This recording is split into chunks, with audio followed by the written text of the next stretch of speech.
نحمده ونصلي ونسلم على رسوله الكريم أما بعد فأعوذ بالله من الشيطان الرجيم بسم الله الرحمن الرحيم الصلاة والسلام عليك يا سيدي يا رسول الله وعلى آلك وأصحابك يا سيدي يا حبيب الله. حضرات، آج کا درس حدیث میں جو عنوان گفتگو وہی ہے کہ اپنے والدین کے ساتھ، اعزا اقربا کے ساتھ، رشتہ داروں کے ساتھ، دوست احباب کے ساتھ، تعلق داروں کے ساتھ حسن سلوک بہت اچھے طریقے سے، احسن طریقے سے رہا جائے، اور کسی بھی قسم کی ان کی حق تلفی، ان پر ظلم، ان کی بے عزتی اور ان کے ساتھ قطع تعلقی کسی بھی طریقے سے نہ کی جائے، بلکہ ان کے ساتھ مل کر رہا جائے، اور ممکن حد تک کوشش انسان کرے کہ اپنے رشتہ داروں کے ساتھ حسن سلوک کرے اور اچھا ہی بن کر رہے حضرت. اور یہ میں نے کافی احادیث عرض کی، قرآن پاک کی آیات کی. اب ہے رسول اللہ صلی اللہ علیہ وسلم کا اپنا اسوہ حسنہ، جس کو قرآن پاک نے بھی بیان کیا، اور خود رسول اللہ صلی اللہ علیہ وسلم کی جو آپ کا اسوہ حسنہ تھا، اور اس کو پھر محدثین نے بیان فرمایا. حضرت ابو ہریرہ رضی اللہ تعالیٰ عنہ کہتے ہیں کہ جب قرآن مقدس کی یہ آیت نازل ہوئی، وَأَنذِرْ عَشِيرَتَكَ الْأَقْرَبِينَ، جو دعوت کے مراحل ہیں نا، اس کے چند ایک مراحل ہیں. رسول اللہ صلی اللہ علیہ وسلم پر وحی کا جب نزول ہوا تو اس کے بعد پہلا یہ تھا کہ اقرا بسم ربک الذی خلق، آپ کے اپنی ذات کے بارے میں اور مخصوص لوگوں کے بارے میں. پھر اس کے بعد یہ حکم نازل ہوا کہ انذر عشیرتک الاقربین، اپنے جو قریبی رشتہ دار ہیں ان کو اللہ سے ڈرائیں، اللہ کے عذاب سے ڈرائیں، اور انہیں تبلیغ فرمائیں اور انہیں بتائیں کہ جو عقائد بد، اعمال بد، اخلاق بد ہیں ان سے وہ بچیں، اور جو عقائد صحیحہ ہیں اور اعمال صحیحہ ہیں اور اخلاق حسنہ ہیں اور عادات اور خصال حمیدہ ہیں ان کو اپنائیں.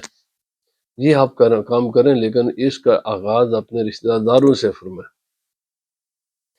اب یہاں پر تو حدیث پاک مختصر ہے، لیکن باقی حدیث کی کتابوں میں اور سیرت کی کتابوں میں اس کی تھوڑی سی مزید تفصیل ہے. وہ یعنی نبی پاک صلی اللہ علیہ وسلم نے اپنے جو بھی آپ کے قریبی رشتہ دار تھے ان کو آپ نے بلایا، اور اہل قریش کو، چونکہ آپ کا تعلق قبیلہ قریش کے ساتھ ہے تو اپنے قبیلے والوں کو بلایا. بھائی قبیلہ جو ہے نا، یہ بھی کوئی ویسی چیز نہیں ہے. یعنی ہم کہتے ہیں جی برادری، یہ کوئی آج کے نہیں، اس مغربی میڈیا نے اور مغربی کلچر اور تہذیب نے اور اس تعلیم نے بہت سی خوبیوں کو خامی بنایا ہوا، اور ہمارے جنہوں کو قبول بھی کیا ہوا ہے. اور بھائی بات سنیں، برادری ٹوٹل یہ منع نہیں ہے. ناجائز کاموں میں برادری کے ساتھ تعاون اور برادری ازم یہ منع ہے. یعنی ظلم پر اپنے برادری کی مدد نہ کرو، لیکن اگر وہ کوئی اچھا کام کریں تو ضرور کرو، ان کے ساتھ مل جل کر رہو، نیکی کے کاموں میں ان کے ساتھ ملو، غمی خوشی میں ان کے ساتھ شریک رہو، ظلم میں نہیں ہے.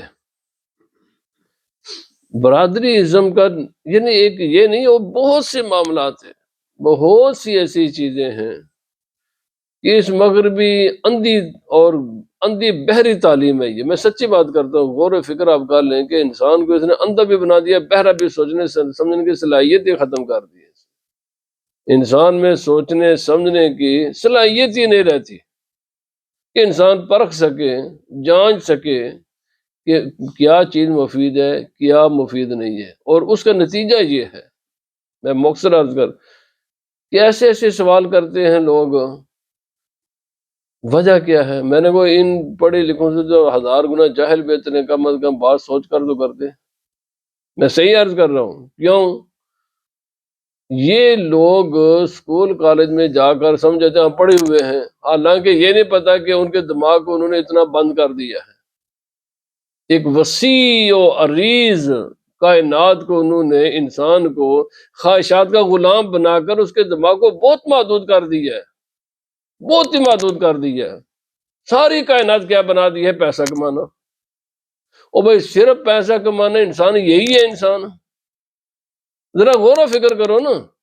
یہ مغربی تعلیم کا سب، میں نے کئی بار کہا، کسی بھی یونیورسٹی کے کسی بھی اسکول کالج کے دروازے پر کھڑے ہو جائیں، 1000 اسٹوڈنٹ کے، آپ ان سے آپ پوچھیں کہ بیٹا آپ کیوں یہاں آئے ہیں، کیا ہے گھر سے چلنے سے لے کر یہاں تک آپ کا مقصد کیا ہے؟ ایک نے بھی کہہ دیا نا کہ ہم آئے ہیں انسانیت کے لیے، ہم آئے ہیں اس کا خدا اور خدا کے کائنات کو سمجھنے کے لیے، تو مجھے کہنا تو غلط ہے۔ اگر ہر ایک جواب یہ دینا کہ میں آیا ہوں اپنے کیریئر کے لیے، تو کیریئر کیا چیز ہے؟ یہ پیٹ کا دھندا ہے، 2 روٹیاں ہیں، کھانا سونا ہے، اور کیا چیز ہے؟ کس نے انسان کو محدود کر دی ہے؟ بہرحال وہ میرا آج کا عنوان گفتگو نہیں، میں نے ضمناً بات عرض کر دی کہ بہت سی خوبیاں ہیں جن کو آج ہم خامیاں سمجھنے لگی شروع کر دی، اور بہت سی خامیاں ہیں جن کو خوبیاں بن گئی ہیں۔ وجہ کیا ہے؟ یہی وجہ ہے، اصل وجہ یہ ہے کہ انسان کا دماغ مغربی تعلیم نے بہت ہی لمیٹڈ کر دیا، انتہا درجے کے اس کو انتہائی چھوٹے سرکل میں بند کر دیا ہے۔ انسان یہ تو نہیں ہے، انسان تو بہت وسیع کائنات ہے، اور اس کائنات کا خلاصہ انسان ہے۔ چاہیے تو یہ تھا نا کہ اس کی وسعتیں اس کے دماغ کو بہت اچھا کہتے ہیں کہ یہ نیرو مائنڈڈ، حالانکہ یہ خود نیرو مائنڈڈ ہے بھائی۔ میں بھی سوچ رہا تھا جس کی ساری تگودو گھر سے لے کر دفتر سے لے کر گھر ہو اور چند لقمے ہوں، اس کا ذہن براڈ مائنڈ ہوگا، یا جو یہاں سے دنیا، پھر دنیا سے آگے قبر، قبر سے آگے حشر، حشر سے آگے عبدالآباد، اور پھر یہ انسان، خود انسان اپنی ذات، دوسرے رشتہ دار، دوسرے مخلوق خدا، دوسرے انسان، جس کا تعلق جو ہر لمحے اور ہر پوری کائنات پر غور و فکر کرے اور اس کے ساتھ اپنے تعلقات کو بہتر بنائے، اس کا مائنڈ براڈ ہوگا یا اس انسان کا مائنڈ براڈ ہوتا ہے؟ تو اس لیے براڈ مائنڈ اسلام میں ہی ہے، کیونکہ یہ انسان کے کائنات سے بھی بڑا ذہن بنا دیتے ہیں اسلام، کیونکہ انسان کے اسلام کہتا ہے سوچ تو کیا ہے، تیرا بنانے والا کون ہے، تیری اپنی تو بنا کیوں ہے، تو آیا کہاں سے ہے، تو جا کہاں رہا ہے، جہاں سے آیا ہے اس نے تجھے بھیجا کیوں ہے، جہاں جا رہا ہے تجھے کیا لے کر ساتھ جائے گا؟ بس یہ کھانا پینا سونے رہ گیا انسان کا، اس کے علاوہ بھی بہت کائنات ہے۔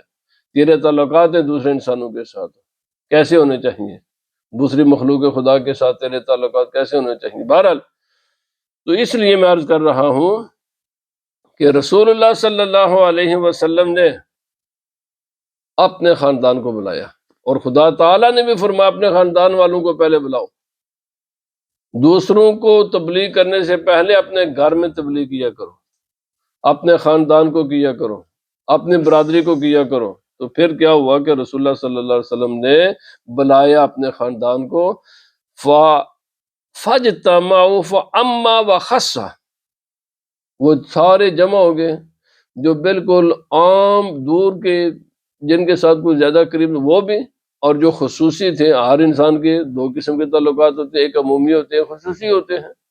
جو خصوصی تعلقات والے ان کو بھی بلا لیا، اور جن کے ساتھ عمومی تعلقات ہوتے ہیں ان کو بھی بلا لیا۔ وقال یا بنی عبد شمس، نبی پاک صلی اللہ علیہ وسلم نے پھر ان کی جو سب جو ذیلی برادریاں تھیں نا، ان کے ہر برادری کے سربراہ ہوتا ہے جہاں سے اس کا آغاز ہوا ہوتا ہے، دادا نانا آگے اوپر جو شروع ہوتے ہیں، ان کے فرمایا او بنی عبد الشمس، اے اولاد عبد شمس کی اولاد، یا بنی کعب ابن لوئی، او کعب ابن لوئی کی اولاد، فرمایا انقذوا انفسکم من النار، اپنے آپ کو جہنم کی آگ سے بچا لو۔ صلہ رحمی کا معنی میں ابھی عرض کرتا ہوں یہ بھی ہے، صلہ رحمی کسی کو صرف کھانا کھلانا نہیں ہے، صلہ رحمی یہ نہیں کہ اس کی شادی بیاہ میں شامل ہو جاؤ اور وہ جو مرضی واہیات کرتا رہے، جو مرضی گناہ کرے، پھر بھی اس کو نہیں، صلہ رحمی یہ ہے اس کو نیکی کی دعوت دو، نیکی کی ہمیشہ کوشش کرو کہ نیکی کو پروان چڑھے، یہ صلہ رحمی ہے۔ یہ بھی اسی کا ایک حصہ ہے کہ اگر کوئی برادری کا آدمی کوئی غلط کام کرے اس کو ٹوکو، بھائی ٹھیک ہے میں تیری برادر میں تیری شادی میں آؤں گا، لیکن شرط یہ ہے کہ تیری شادی میں کوئی خرافات نہیں ہونی چاہیے، جہاں بولنا چاہیے وہاں بولتے نہیں ہیں، اور جہاں بولنا نہیں چاہیے وہاں بولتے ہیں۔ سالن اچھا نہیں تھا، کھانا اچھا نہیں تھا، کھانا ٹھنڈا ہے، ظالم کے بچے تو نے پیٹ کو بنا لیا سب کچھ، کبھی کوئی نہیں ہوئے تو نے یہ بکواس کیا کیا، میوزک یہ لگایا ہوا تھا، کبھی کسی نے یہ بات کی ہے، کبھی احتجاج کیا ہے، یہ تو نے کیا بکواس کھاتا ہے جو سارے اللہ کی نعمتوں کو تو فائر میں اڑا رہا ہے، بھائی اس کی اسلام میں اجازت نہیں ہے، یہ جو تو فائر کرتا ہے، یہ لوگوں کا بھی سکون تباہ کر اپنے دولت کو آگ لگا رہے، نہیں اجازت، یہ بہتر نہیں کسی مدرسے کو یہ پیسہ دے دے، کسی مسجد کو دے دے، ہے کسی برادری والے کو توفیق کہ یہ کہہ دے اور بتائے میں تیرے ولیمے میں نہیں آؤں گا اگر وہاں میوزک ہوا، وہاں اگر یہ چیزیں میں نہیں آؤں گا اگر یہ مکس گیدرنگ ہوئی، جہاں بولنا چاہیے وہاں بولتے نہیں ہیں، اور جہاں بولنا نہیں چاہیے وہاں بولتے ہیں۔ اب میں نے کہیں آج یہ کھانا اچھا نہیں تھا، یعنی سارا تبصرہ کس بات پر کریں گے؟ کھانے پر۔ میں نے پہلے عرض کر دیا لوگوں نے مقصود کیا بنایا؟ کھانا اور سونا، بس یہ دو زندگی کے مقصود ہے۔ بہرحال نبی پاک صلی اللہ علیہ وسلم فرمایا انقذوا یا بنی مرہ ابن کعب انقذوا انفسکم من النار، فرمایا او مرہ بن کعب کی اولاد، آپ نے آپ کو جہنم کی آگ سے بچاؤ، یا بنی عبد مناف انقذوا انفسکم من النار، فرمایا اپنے او بنو اولاد عبد مناف اپنے آپ کو جہنم کی آگ سے بچاؤ، یا بنی ہاشمین انقذوا انفسکم من النار، بنو ہاشم یہ نبی پاک صلی اللہ علیہ وسلم کے دادا ہیں، اپنے پھر چاچے تائے بابے جو ان کے اپنے تھے بالکل قریبی، کیونکہ انسان کا ہوتا جاتا ہے نا نیچے جب فلٹر ہوتے رہتے، آخر میں تو ایک رہ جاتا ہے نا، تو آپ کے جو پردادا ہیں حضرت عبداللہ کے والد عبد المطلب، عبد المطلب کے والد، تو پردادا سے شروع کیا نبی پاک صلی اللہ علیہ وسلم نے، تو آپ نے فرمایا اے اولاد ہاشم اپنے آپ کو جہنم کی آگ سے بچاؤ، یا بنی عبد المطلب انقذوا من النار، اب دادے پر آئے، فرمایا اے عبد المطلب کی اولاد اپنے آپ کو جہنم کی آگ سے بچاؤ، یا فاطمہ تو انقذی نفسک من النار، پھر اپنے اولاد کی طرف رسول، چونکہ آپ کی جو اولاد آپ کی جو میل اولاد تھی جو نرینہ، وہ تو بچپن میں سارے کے سارے وفات پا گئے، تو پھر اس وقت حضرت سیدہ فاطمہ الزہرا رضی اللہ تعالیٰ عنہ آپ ہی تھی، تو آپ کو پھر اپنے وہاں پر مخاطب کر کے فرمایا اے فاطمہ آگ سے اپنے آپ کو بچاؤ، معنی کیا ہے؟ عمل کرو، ان تمام کاموں کا مطلب کیا ہے؟ صحیح عقیدہ، صحیح عمل، اور فرمایا فَإِنِّي لَا أَمْلِكُ لَكُم مِّنَ اللَّهِ شَيْئًا غَيْرَ أَنَّ لَكُمْ رَحِمًا سَأَبُلُّهَا بِبِلَالِهَا، فرمایا یاد رکھو اگر یہ تمام رسول اللہ صلی اللہ علیہ وسلم کی شفاعت سب کچھ حاصل کرنے کے لیے کی شرط ہے ایمان ہو، اگر کوئی رسول اللہ صلی اللہ علیہ وسلم کا خاندان کا فرد بھی ہو لیکن اس کا عقیدہ درست نہیں ہے تو وہ نبی پاک صلی اللہ علیہ وسلم کی شفاعت اور رسول اللہ صلی اللہ علیہ وسلم سے کوئی نفع حاصل نہیں کر سکے۔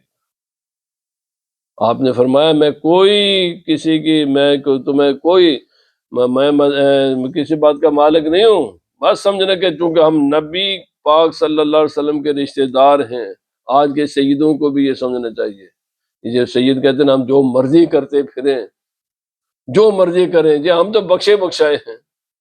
میرے بھائی، قدرت کا قانون ایک ہے۔ رسول اللہ صلی اللہ علیہ وسلم نے کہیں بھی یہ تعلیم نہیں دی کہ میری اولاد جو کچھ مرضی کرتی پھرے، وہ تو پیر جماعت علی شاہ صاحب رحمۃ اللہ تعالی علیہ سے کسی نے پوچھا کہ حضرت صاحب سید بھی جہنم میں جائیں گے؟ تو آپ نے فرمایا ویسے تو نہیں جائیں گے، لیکن جو خود چھلانگ مار مار کر جائے گا نا تو کوئی اس کو بچائے گا بھی نہیں۔ بھائی جو خود ہی جہنم میں جانا چاہتا ہے تو نبی پاک صلی اللہ علیہ وسلم سے نہیں بچائیں گے؟ بچائیں گے بھی اس کو جو خود بچنا چاہتا ہے۔ میرے بھائی، آخرت اور دنیا کے معاملات ایک جیسے ہیں۔ یہ جو سید کہتے ہیں ہم نماز پڑھیں یا نہ پڑھیں، روزہ رکھیں یا نہ رکھیں، کوئی نیکی کا کام کریں یا نہ کریں، ہم دین حاصل کریں یا نہ کریں، ہم بخشے بخشوائے ہیں، تو انہیں ذرا کہو نا، چونکہ آخرت اور دنیا کے معاملات ایک جیسے ہیں۔ تم کہو جی ہمیں سورج کی روشنی ہو یا نہ ہو، پانی پئیں یا نہ پئیں، کھانا کھائیں یا نہ کھائیں، ہم سوئیں یا نہ کھوئیں، یہ جو دنیا میں رہنے کے لیے جو اللہ رب العزت نے اسباب بنائے ہیں ہم ان کو اختیار نہیں کریں گے، لیکن ہم رہیں گے زندہ۔ میرے بھائی، جس طرح ایک غیر سید جب تک پانی نہیں پیتا وہ بھی زندہ نہیں رہ سکتا، کھانا نہیں کھاتا وہ بھی زندہ نہیں رہ سکتا، سورج کی روشنی حاصل نہیں ہو تو وہ بھی زندہ نہیں ہے، ہوا نہیں ہے آکسیجن کے بغیر وہ بھی زندہ نہیں رہتا۔ آکسیجن سید کے لیے بھی ضروری ہے، غیر سید کے لیے بھی ضروری ہے، سورج کی روشنی سید کے لیے بھی ضروری ہے، غیر سید کے لیے بھی ضروری ہے، پانی دونوں کے لیے، کھانا دونوں کے لیے، سونا دونوں کے لیے ہے۔ جس طرح یہ دونوں کے لیے نا یہ دنیا کے معاملات، اسی طرح آخرت کے لیے عقیدہ صحیح بھی دونوں کے لیے ضروری ہے، اور اعمال صالحہ بھی دونوں کے لیے ضروری ہے۔ یہ کدھر سے لے جائے ہم سید ہیں، چونکہ ہم سید ہیں تو ہمیں نماز ہمیں معاف ہو گئی ہے؟ اللہ کے بندو، کبھی سوچا نہیں ہے بس تم تو سید ہو نا، نبی پاک صلی اللہ علیہ وسلم کی اولاد ہونے کی وجہ سے، تو نبی پاک صلی اللہ علیہ وسلم نے کبھی کوئی عمل چھوڑا ہے؟ آپ ہم پر تو 5 نمازیں فرض ہیں، نبی پاک صلی اللہ علیہ وسلم پر تو 6 نمازیں تھیں۔ رسول اللہ صلی اللہ علیہ وسلم نے کبھی کوئی عمل ترک کیا ہے؟ میں کبھی کسی حدیث پاک میں ہے نبی صلی اللہ علیہ وسلم رمضان کا مہینہ آیا اور بالبال نماز روزے کی پرواہ نہ کی ہو؟ اگر رسول اللہ صلی اللہ علیہ وسلم نے نہ نماز چھوڑی، نہ روزہ چھوڑا، نہ امت کی دستگیری چھوڑی، نہ کوئی بھی جس چیز کی تعلیم و تبلیغ فرمائے خود اس پر عمل کیا ہے، تو جب نبی پاک صلی اللہ علیہ وسلم نے اپنی ذات کے لیے کوئی عمل نہیں چھوڑا تو تم تو پھر دوسرے نمبر پر آتے ہو نا، تیسرے پر آؤ گے نا، اب تو اور مزید بات سے آگے بڑھ گئے۔ میرے بھائی یاد رکھ لیں، نبی پاک صلی اللہ علیہ وسلم فرمایا بس ایک بات ہے، میں یہ کر سکتا ہوں کروں گا۔ فرمایا میں پانی ڈالتا ہوں جس کی وجہ سے آگ بجھ جاتی ہے۔ فرمایا پانی ڈالتا ہوں، آگ بجھنے کا مقصد کیا ہے؟ کیا مطلب ہے؟ نبی پاک صلی اللہ علیہ وسلم کے محدثین نے فرمایا اس کا مطلب یہ ہے کہ میں صلہ رحمی کرتا ہوں، میں ہر ایک کے ساتھ حسن سلوک سے پیش آتا ہوں، میں کسی انسان کو اگرچہ وہ میرے ساتھ کیسا ہی ہے مگر میں اس کے ساتھ اچھا ہی رہتا ہوں۔ جیسے پانی قطع رحمی دور ہونا یہ آگ ہے، اور اس کی خدمت کر کے، صلہ رحمی کر کے، اس کی مدد کر کے، حسن اخلاق کے ساتھ پیش آ کے اس کی آگ کو، جو اس کے دل میں آگ لگی ہوتی ہے نا، میں اس کو ٹھنڈا کر دیتا ہوں۔ فرمایا میں اس کو ٹھنڈا کرتا ہوں۔ کس قدر اہل مکہ نے نبی پاک صلی اللہ علیہ وسلم کے ساتھ کیا ہے جو نہیں کیا جی۔ مثلا یہ سارے قریشی تھے نا بھائی، یہ سارے ابو جہل کون تھا؟ قریش ہے۔ یہ جتنے جن لوگوں نے رسول اللہ صلی اللہ علیہ وسلم کو اذیتیں دی سارے کے سارے بڑھ کے زیادہ تر یہ سب قریشی تھے۔ انہوں نے کیا کیا، اور یہ نبی صلی اللہ علیہ وسلم کے قریب یا دور کے رشتے دار بھی تھے، کوئی قریب کا تھا کوئی دور کا تھا۔ ابو لہب کہتا ہے سگا چاچا ہے، تو کسی سے بڑا کو کیا رشتے داری ہو سکتی ہے؟ وہ اپنے باپ کا بھائی ہے جس کا قرآن پاک میں ذکر ہے۔ یہ ابو جہل کیا تھا؟ قریشی تھا۔ اسی طرح بے شمار یہ عتبہ ربیہ وغیرہ وغیرہ جتنے بڑے بڑے یہ سارے کے سارے یہی لوگ تھے۔ انہوں نے کیا کیا؟ بچائے کانٹے، انہوں نے دیے رسول اللہ صلی اللہ علیہ وسلم کو تکلیفیں، اذیتیں، لیکن نبی پاک صلی اللہ علیہ وسلم نے کیا کیا؟ ان کے ساتھ ہمیشہ اس نے سلوک کیا۔ جب مکہ معظمہ فتح ہوا نا تو ان تمام کی گردنیں نبی پاک صلی اللہ علیہ وسلم کے ہاتھ میں تھی۔ آپ نے فرمایا بتاؤ ذرا یاد کرو نا 13 برس تم نے میرے ساتھ کیا کیا ہوا ہے، آج تو تمہاری گردنیں میرے ہاتھ میں ہے نا۔ یہ 10,000 صحابہ کرام تلواریں لے کر اسلحہ لے کر حاضر ہے میرے پاس، ایک اشارہ نے تمام کی گردنیں یہاں کاٹ کر رکھ۔ 10,000 صحابہ کرام تھے، یہ سارے کے سارے یعنی محصور تھے، خانہ کعبہ کے سامنے بٹھائے ان سب کو۔ فرمایا بتاؤ ذرا یاد کرو نا 13 سال تم نے ہمارے ساتھ اور ان صحابہ میرے ساتھیوں کے ساتھ کیا کیا ہوا تھا، یاد کرو ان مظالم کے جو 13 برس تم میرے ساتھ کرتے رہے۔ آج تمہارے ساتھ میں کیا سلوک کروں؟ ہونا تو یہی ہے نا جو کچھ تم نے کیا میں بھی وہی کروں، لیکن نبی پاک صلی اللہ علیہ وسلم نے فرمایا میں آج وہی کچھ کروں گا جو حضرت یوسف علیہ السلام نے اپنے بھائیوں کے ساتھ کیا۔ فرمایا انتم الطلقاء لا تثریب علیکم، جاؤ میں نے تم سب کو معاف کر دیا، کوئی انتقام نہیں۔ یہ ہے نبی پاک نے فرمایا میں کیا کرتا ہوں؟ فرمایا میں آگ کو ٹھنڈا کرتا ہوں۔ نبی پاک صلی اللہ علیہ وسلم اگر ان کی گردنیں اتار دیتے کوئی مسئلہ نہیں تھا، مسئلہ ہی کوئی نہیں تھا، گردن ان کے ہاتھ میں تھی۔ لیکن نبی پاک صلی اللہ علیہ وسلم نے اس انتقام اور جو ان کے دلوں میں آگ لگی ہوئی تھی نبی پاک صلی اللہ علیہ وسلم کے خلاف، آپ نے معاف کر کے اس آگ کو ٹھنڈا کر دیا، اور اسی کا نتیجہ تھا کہ پھر یہ لوگ مسلمان، اسی کے نتیجے میں پھر یہ اور سارا عرب مسلمان ہوا۔ کیوں کہ انہوں نے کہا ہم نے تو ان کے ساتھ اتنا عرصہ کیا کرتے رہے، اور یہ جناب ان کا عمل کیا ہے۔ میرے بھائی یاد رکھیں برادریوں میں، خاندانوں میں تیڑنے سے مسئلے حل نہیں ہوتے، تیڑ کر گردنیں، اخلاق کے ساتھ نرمی کے ساتھ مسئلے حل ہوتے ہیں، حسن اخلاق کے ساتھ دل جڑتے ہیں۔ یہ جو آج کل ہم نے حسد کی لاوے دلوں میں جنہیں ابلتے ہیں نا، کسی چیز کو برداشت نہیں کرتے، لاوے اگر کسی کے دل میں ابلیں گے تو یہ دلوں کو نہیں جوڑ سکتا۔ حسد کی بنیاد پر دل نہیں جڑتے، دل تب بھی جڑیں گے کہ جب انسان میں سنسیریٹی آئے، اخلاص آئے، اخلاص کے ساتھ اچھی نیت۔ میں نے اب پہلے عرض کیا برادری میں نیکی کو پروان چڑھاؤ، لیکن یہ یاد رکھ لو نیک رسول اللہ صلی اللہ علیہ وسلم نے فرمایا مجلس میں انسان ہو اور اس کے اتق اللہ، یہ بھی فرمایا برا کلمہ ہے، اور اللہ سے ڈر۔ کسی کو مجلس میں یہ کہنا اللہ سے ڈر کتنا خوبصورت لفظ، پر مجلس میں غلط ہے۔ کیوں غلط ہے؟ لفظ تو بڑا اچھا ہے میرے بھائی، ہر انسان کی عزت نفس ہے، اس کا خیال رکھیں۔ آپ برادری میں یہ نہیں کہ کسی نے کوئی غلط کام کر دیا تو لا لا لا لا لا ہلا شروع کر دیں، کیونکہ اس کا معنی تو نیکی کے روپ میں حسد اپنے کو ظاہر کر رہا ہے۔ اگر تم خیر خواہ ہو ایک دوسرے کے تو پردہ داری کا خیال رکھ کر تمہارا لب و لہجہ بھی خوبصورت ہو، پردہ داری بھی ہو، اور کنفیڈینشل اس کو کہا میرے بھائی، میرے کزن، میرے فلانے یہ بات شریعت کے خلاف ہے، پلیز اس سے بات آ جائے، لیکن وہ اس کو بتانے کے بعد پھر جگہ باہر نہیں بتانا، وہ بات پھر مرتے دم تک اپنے سینے میں رکھنا ہے، اپنے سینے میں اس بات کو رکھنا ہے کہ میں نے اپنا فرض ادا کیا ہے۔ یہ جو برادریوں میں آج کل مسئلہ ہے نا گھروں میں، تقریباً ہر مجھے کل بھی یہ بھائی اپنے بھائی کے بارے میں رو رہا تھا، ریئلی روتے ہیں۔ یہ گھروں میں جو مصیبتیں پڑی ہیں لوگوں کو پریشانیوں کا شکار ہے، کیوں؟ اس لیے حسد، بغض برداشت ہی نہیں ہے، پوری سوسائٹی میں برداشت نہیں ہے، اور اگر کوئی کرتا بھی ہے تو غلط طریقے سے کرتا ہے۔ میں نے ابھی عرض کر دیا یہ کہنا اتق اللہ مجلس میں، کتنا اس سے بڑا بھی کوئی لفظ ہے، اس کے باوجود یہ لفظ غلط ہے۔ مجلس میں تو نے کیوں کہا اس کو اتق اللہ؟ کہنا ہی ہے تو اللہ کو کر کہنا۔ اللہ پاک ہمیں عمل کی توفیق عطا فرمائے، اللہ پاک ہمیں دین کو سمجھنے کی توفیق عطا فرمائے۔ دین نصیحت کا نام ہے، خیر خواہی کا نام ہے، تڑنے کا نام نہیں ہے۔